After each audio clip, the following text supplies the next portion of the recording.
Hello friends, welcome to my channel. তো friends দেখো, আজ একটা শশার চটপটা একটা মাখা নিয়ে চলে এসেছি।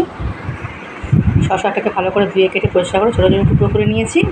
তার মধ্যে নুন, অল্প একটু লঙ্কার গুঁড়ো ছিটিয়ে নিয়েছি। এবার এটাকে হালকা হাতে একটু ঝাঁকিয়ে মাখিয়ে নেবো। তো গরমে তো আমাদের একটু শশা খাওয়া উচিত। শশা একটা ঠান্ডা জাতীয় ফল। তো আমরা কোথাও ঘুরতে গেলেও খাই বেশ। বাসে করে যাচ্ছি, রাস্তায় কোথাও দাঁড়িয়ে আছে, শশা বেশ কেটে ধুয়ে নুন লঙ্কা মাখিয়ে দেয়, দারুণ লাগে। ওইভাবেই আমি বাড়িতে আজকে একটুখানি ট্রাই করলাম।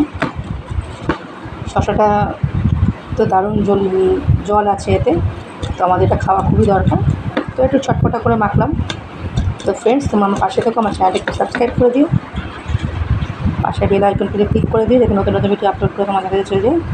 তো ঠান্ডা শশা আজকে একটু চটপটা করে মাখলাম, নুন একটু লঙ্কার গুঁড়ো দিয়ে। এতে দারুণ লাগে, দারুণ টেস্টি লাগে।